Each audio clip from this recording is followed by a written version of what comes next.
guys, this is Astro and I'm here to talk to you guys about the total eclipse that's happening on January 31st, 2018. It's really exciting energy, and I wanted to talk to you guys more about this because this is actually a special event. It's very simple yet very special, and I'll get to explain that a little bit more.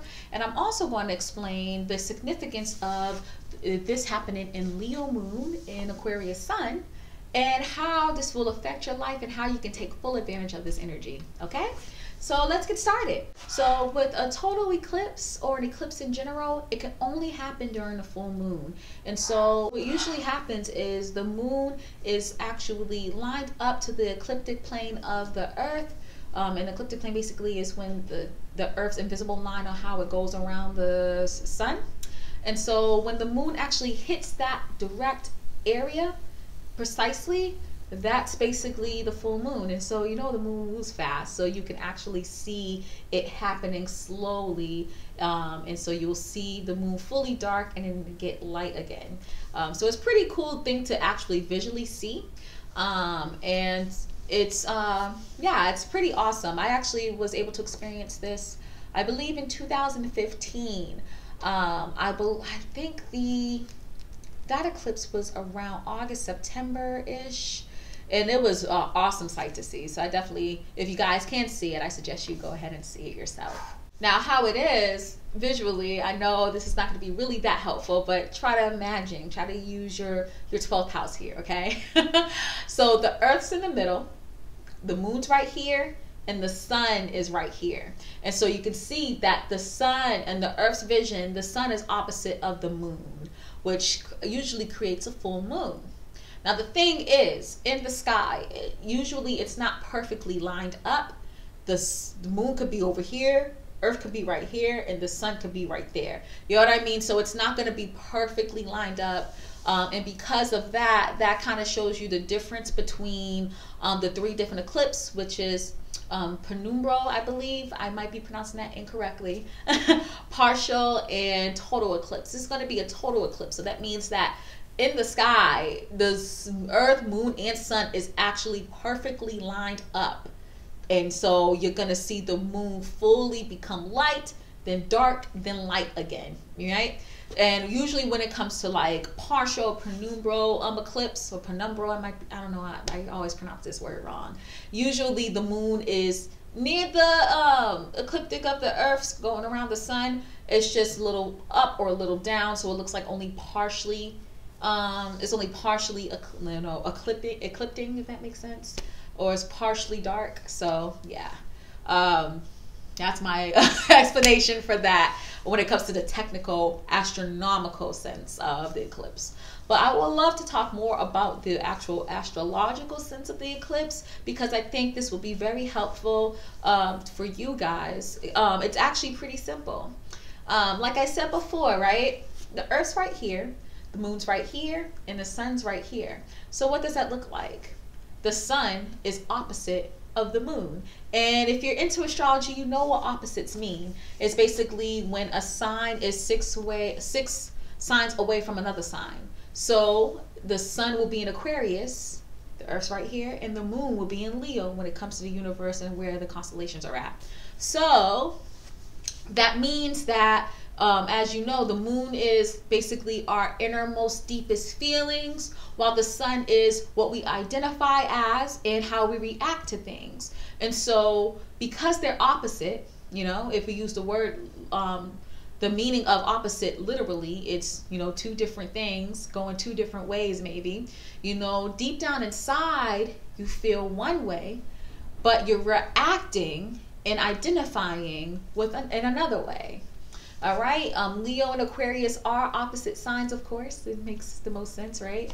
And so deep down inside, you're focusing more on Leo type things, Leo type energy, but we're reacting in more of an Aquarius type way, or with Aquarius type energy.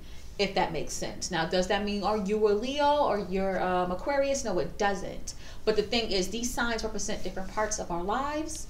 And so it's kind of telling you more about how you're going about things and also the things that you're specifically focused on. Okay?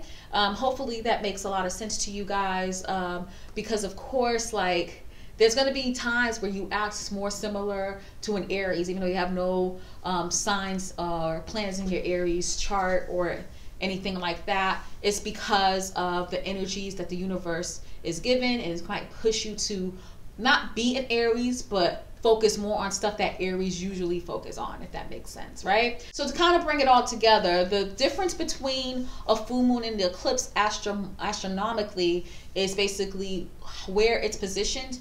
In typical full moons, it doesn't matter if the sun's right here, moon's over here, the sun's right there, moon's over there. But when it comes to total eclipses, or just any other eclipse, the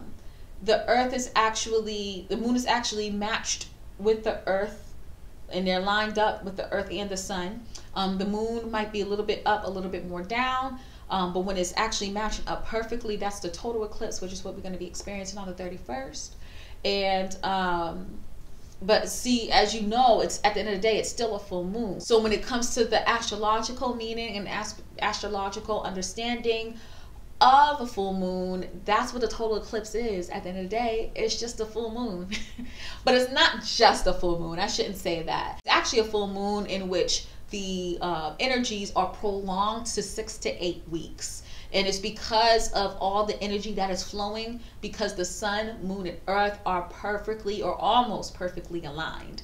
Because it's a total eclipse, it is perfectly aligned, so there's a lot of energies. If it was a penumbral or maybe a partial eclipse, it would still be a lot of energy, but not as much energy as it's going to be for a total eclipse, okay? So definitely the energies of this total eclipse will be up from 6 to 8 weeks. We'll be experiencing these energies and these feelings to 6 to 8 weeks. Or this could happen to you too, that you experience the energies at a typical full moon time, but you won't see the fruition of the things that you wanted to manifest not until 6 and 8 weeks later. For some people, they won't see the things manifest until the next situation in which the moon's in Aquarius and the sun is in Leo, where the roles are reversed. You know what I mean? Which that actually happened to me this year when it came to the Sag and Gemini moons. I mean, last year, excuse me. Yeah, that happened to me last year with the Sag and Gemini moons, in which I asked for something during the Sag moon and during Gemini season, but I didn't get it into the Gemini moon and Sag season. So yeah, it's kind of interesting, but that's usually the maximum time in which you get things manifested. If you don't, that means honestly it's not your time yet. But yeah, it's pretty cool, right? So at the end of the day, the total eclipse, all it is just a fancy full moon. Total lunar eclipse, I mean. Solar eclipse is a whole other thing, and I'm not going to talk about that until we actually have a solar eclipse, okay? So yeah, that's what it is, astrologically and astronomically. Now, I do want to talk about this specific solar eclipse and why it's so special and how we should take advantage of the energies that are happening during this total lunar eclipse. Again, with the full moon, any full moon, doesn't matter if it's a lunar eclipse or not, deep down inside, you feel one way, but you react another way. Hence the moon being in one thing, in one sign, and the sun being in another, right?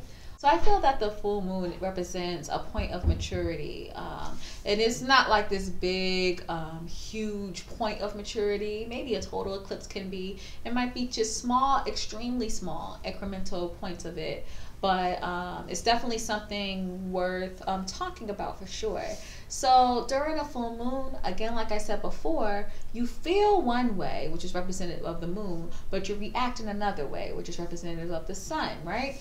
And so, or at least the energies of the universe is coming that way. You know what I mean? And so, of course, you feel conflicted, right? You feel one way, but you feel like you have to react another way. And so that's why a lot of times, a lot of people say that you act kind of crazy during a full moon.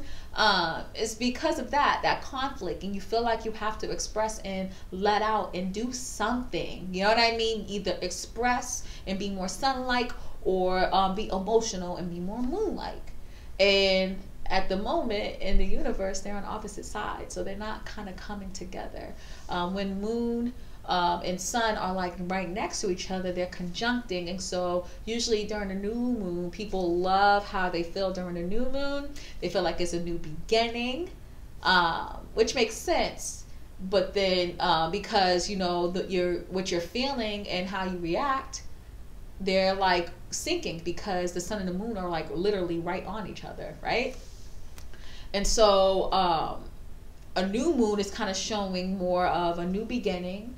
It's a great time to manifest, because you know, what you're feeling and how you are reacting are one in one, so you have kind of a clearer mind.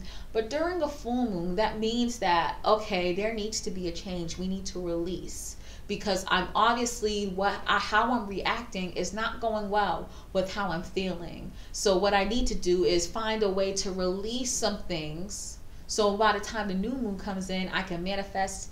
I have all these things released, and I can finally manifest the good things and the awesome things I want in my life. Does that make sense?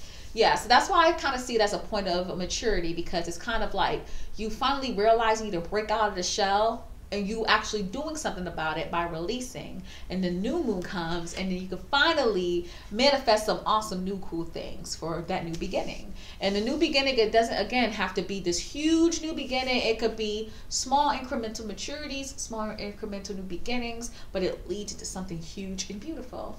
Okay? And like I said before, since we're talking about a total eclipse, total lunar eclipse, this is going to be a stronger energy for that, and it's going to last for 6 to 8 weeks. So I really want you guys to really understand how I'm going to explain this, how it's going to affect you astrologically, so you can take full advantage of it. Now, I guess you're wondering, what do I need to release and what do I need to keep? How do I figure this all out? Well, you can figure this out by, again, understanding the difference between the moon and the sun, and understanding the signs they're in and the difference between them, and seeing how this relates to your life, right?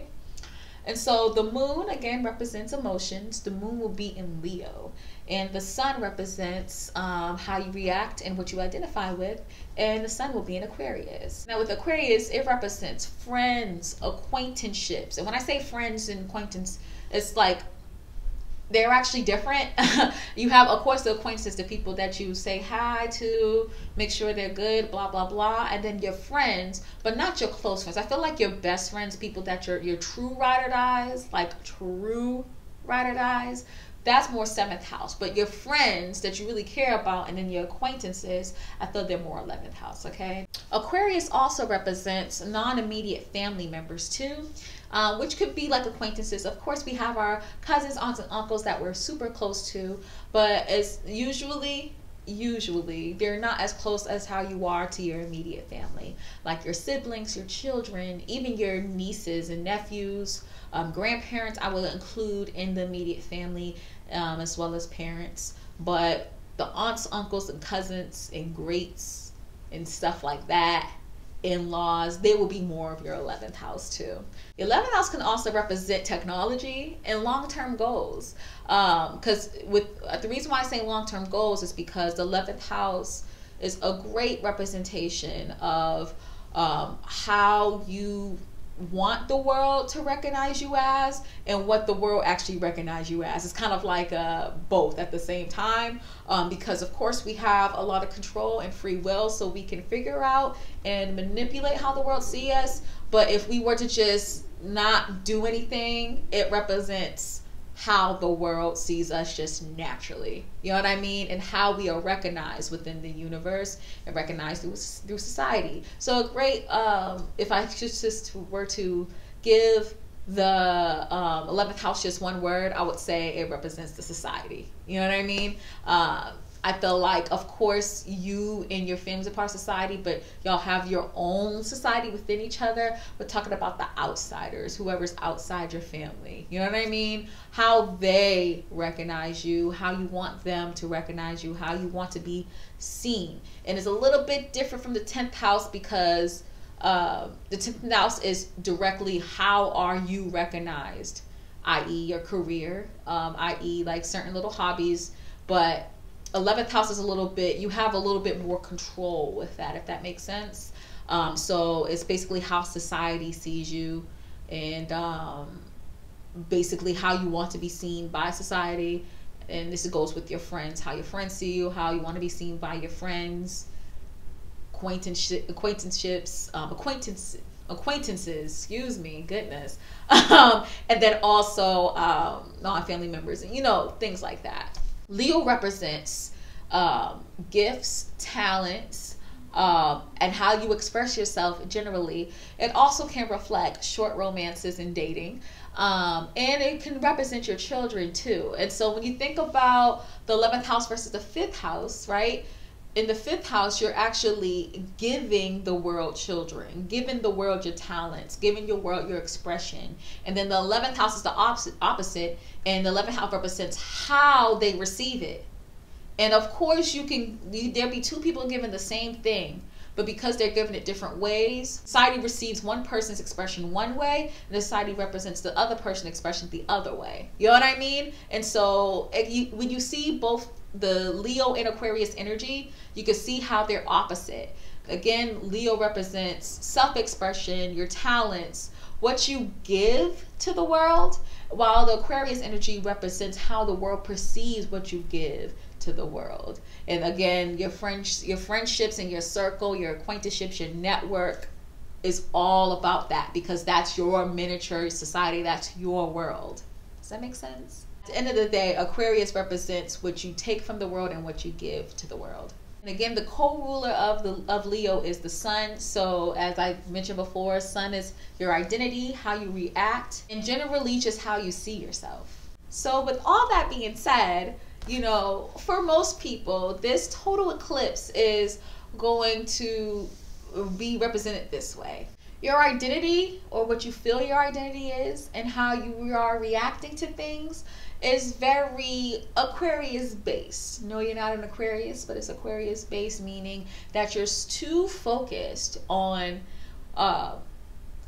you know, how does the world perceive what you give to the world? You know what I mean? You're focusing too much on what you give to your friends, too much on what you give to society, to your acquaintanceships, to your network, what you're giving to your long-term goals, right?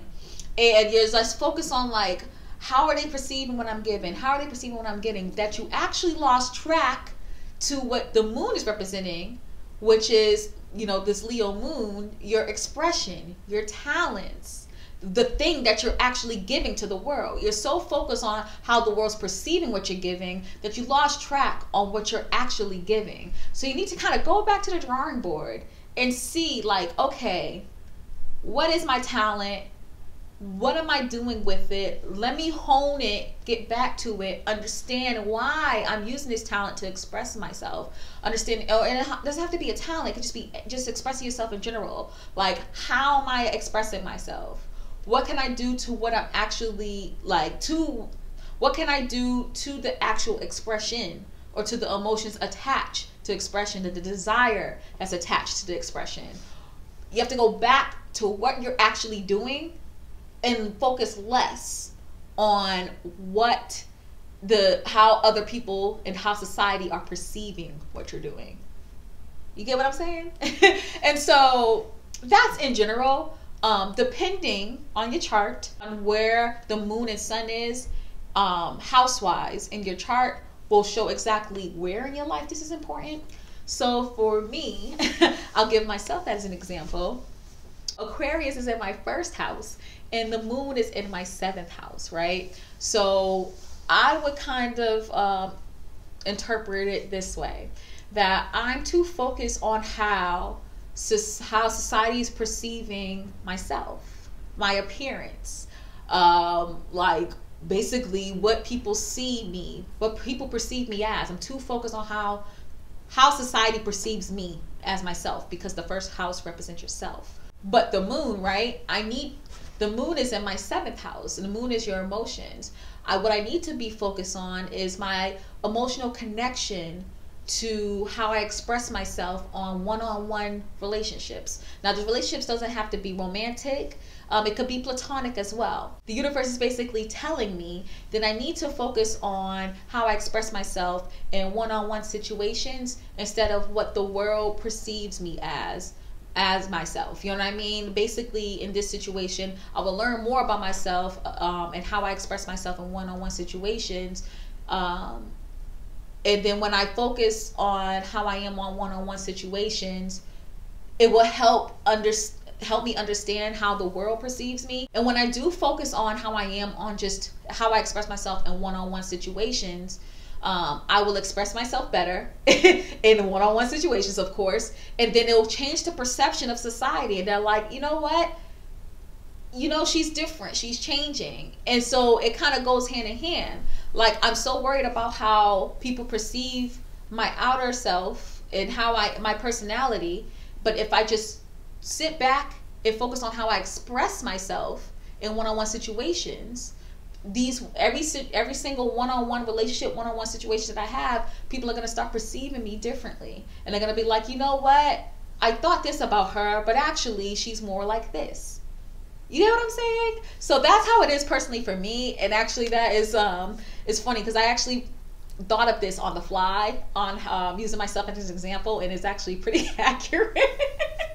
It's pretty accurate. It doesn't sound as bad as I thought. Like, I'm not worried too much about how other people perceive me. But of course, like, everyone has that little thing that they're worried about. Like, I don't want people to think that, you know, I'm mean or I'm an asshole, blah, blah, blah. So how should I handle these one-on-one relationships, and how should I express myself in these one-on-one relationships to change that, to change the perception?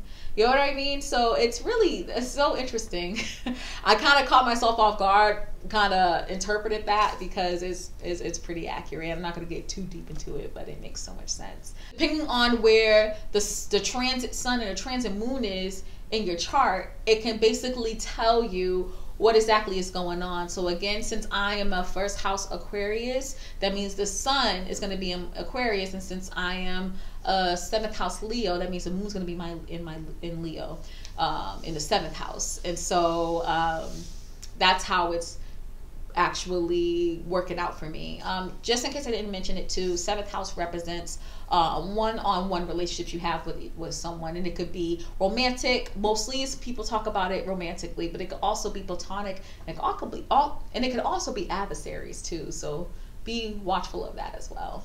Now, lastly, I know this video is long, but I really just want to give this information to you guys.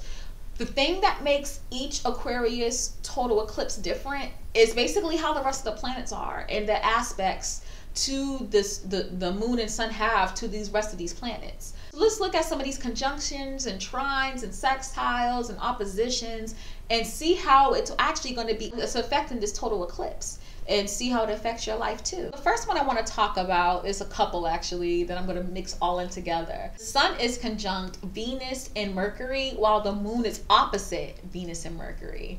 So this actually is quite interesting. I'm going to explain this aspect to you guys and how it's going to generally affect you. So basically, Sun, Venus, and Mercury is currently in Aquarius. Things are conjuncting. That means the energies of the planet are all syncing. So Mercury represents thinking process and communication. Venus is representative of desires, money, and beauty, and love. And then Sun represents, again, your identity and how you react to things. So all of this energy is all syncing and all coming together, and you're like, yeah, I'm feeling this. It all, like, you feeling kind of sort of whole. That opposite moon is kind of messing things up to you, but you feel like how you are reacting and how you're displaying yourself is actually pretty good. Generally, but you feel like people are getting it. Generally, the society is, but deep down inside, you're not feeling too good. Basically, you're fully thinking about what you want in your true desires and what you need to do to make it into the reality.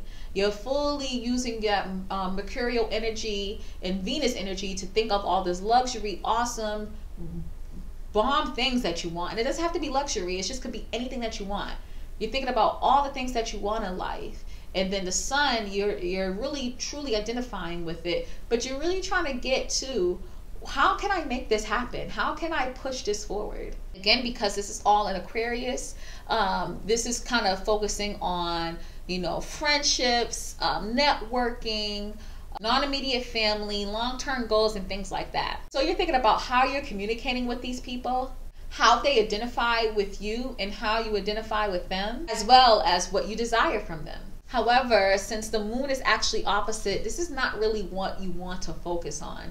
You really want to focus more on your self-expression and how you can display that. Kind of similar to my specific reading that I did on myself. You really want to go back to the drawing board and see, how can I use how I express myself to get the desires and the things that I want?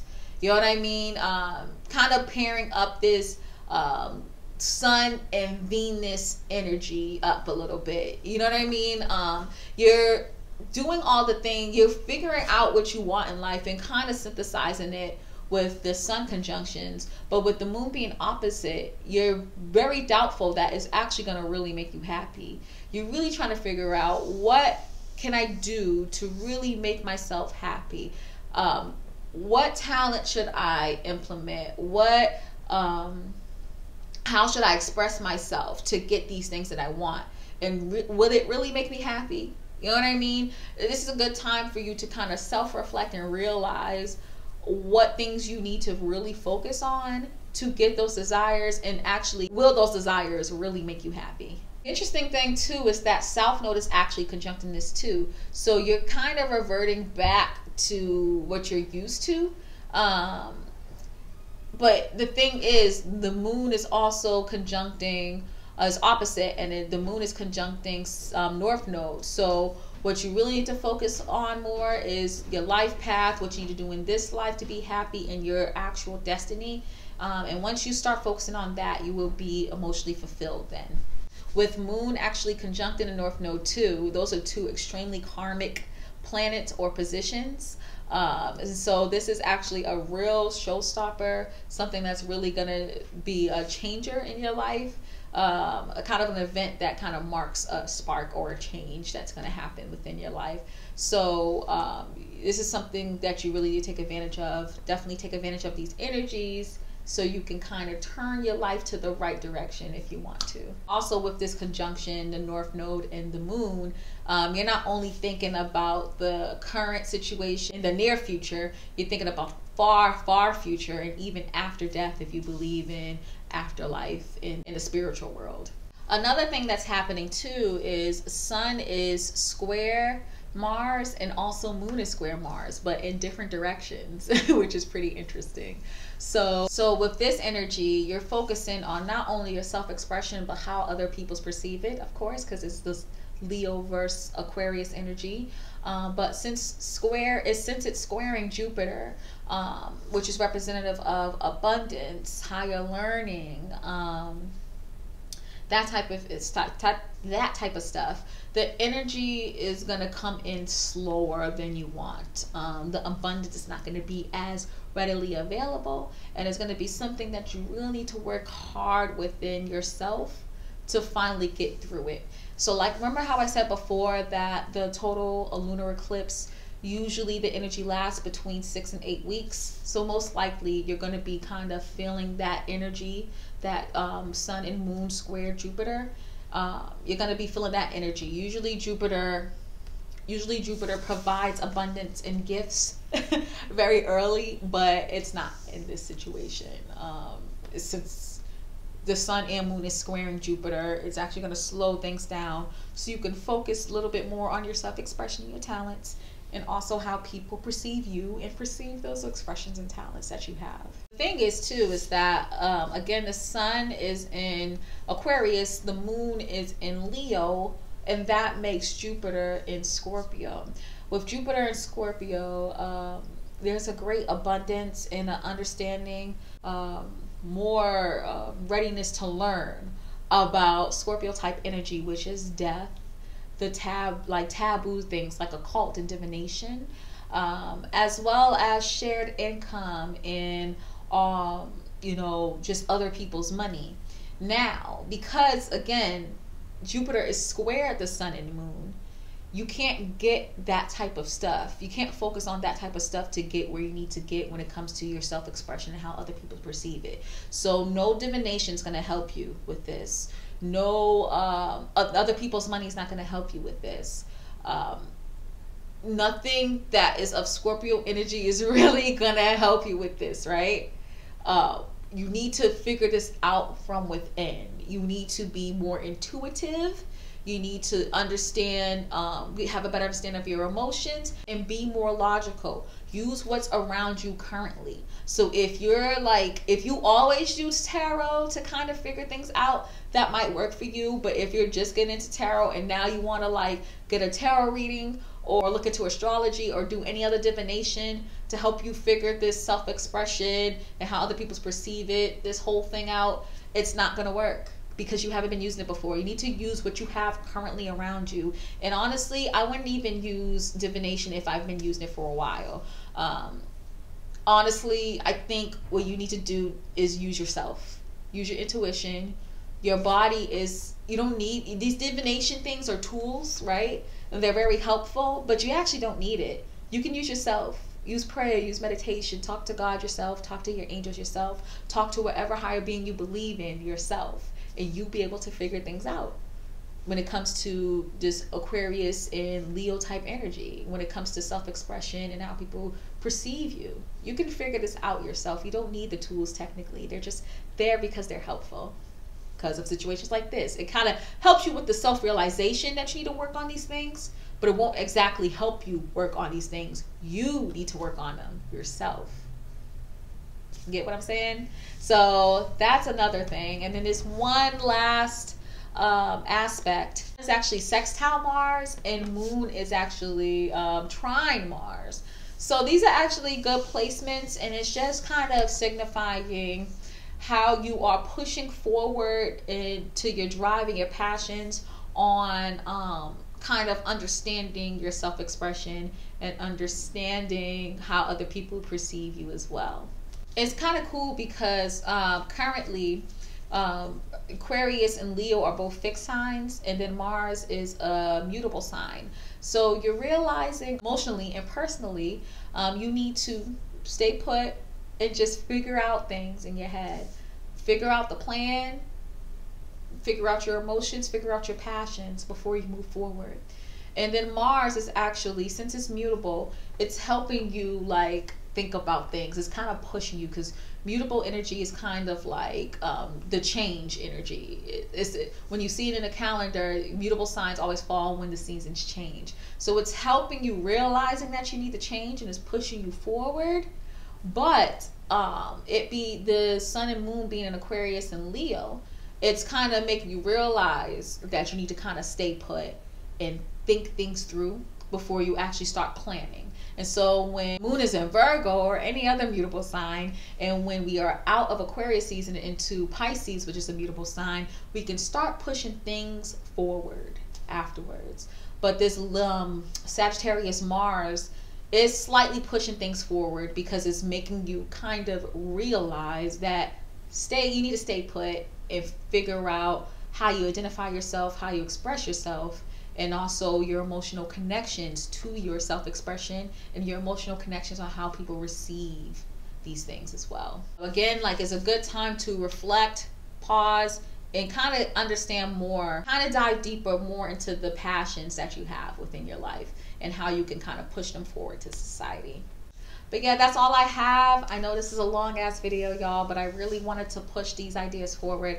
I hope this was really helpful for you. If you have any questions, concerns, anything at all, please hit me up. I could do a total lunar eclipse reading for you if you would like. I do multiple types of readings, so I'm going to list the services that I give and also the price ranges and the price list below, so you can get as much benefit as possible. I'm talking about this eclipse generally, But what I can do, I can see which exact houses the moon and sun is hitting and seeing how it's going to specifically affect you. Just how I basically explained how it's specifically hitting me, because Aquarius is my first house and Leo's in my 7th. Okay, so I can do that for you. I'll make it a reasonable price to have a solar eclipse price, you know what I'm saying? But I hope this was helpful, guys, and I hope you have a lovely, beautiful day. Peace.